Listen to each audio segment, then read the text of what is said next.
What's interesting about the way that we see things is we do not see them the way that they are, but we see them the way that we are. Our worldview is the lens through which we interpret the world around us.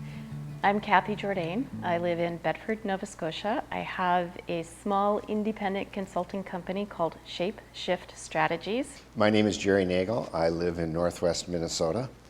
I am president of the Meadowlark Institute. The concept of worldview was when Jerry Nagel and I first began to work together. And we were working together doing the Art of Hosting Conversations That Matter, which is a training that invites people into a different kind of space for conversation. A lot of folks don't give much attention to this simple idea that how I see the world has a profound influence on how I act in the world. Once we introduced the concept of worldview, people engaged in conversations differently, and I think I first noticed it around conversations of race, power, and privilege, where people were in that conversation from a totally different space than they typically would be.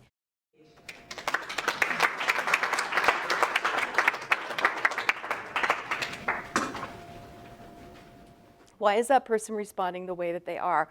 Why am I holding on to the view that I'm holding on to? We say that curiosity and judgment cannot exist in the same space. So when you find yourself becoming judgmental or defensive, that's a really good time to ask yourself why you're responding that way. Another way to see the world that we very often don't do is our planet at night looks very different to us. What if this was on our screensaver all of the time? What if this was the poster on our wall, love your mother?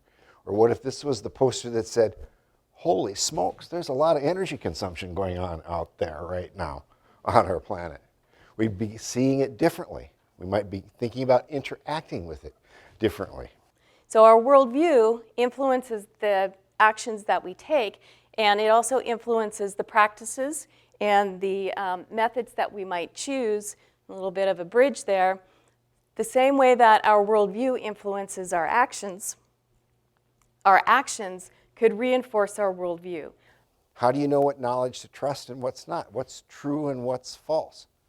These are all parts of our worldview, things that we don't give much thought to, but very much influence how we interact with others. The receptivity has been really good, no matter where we've gone, and I think that the impact has everything to do with what's the nature of the exploration that they want to be in. The biggest evolution in our work around worldview is to develop a structured way to deconstruct worldviews. So instead of trying to convince you that my worldview is the way of seeing things, now I'm wondering, well, what is your worldview and what influenced your worldview and how do you see the world? What is the lens that you want to look through to interpret the world?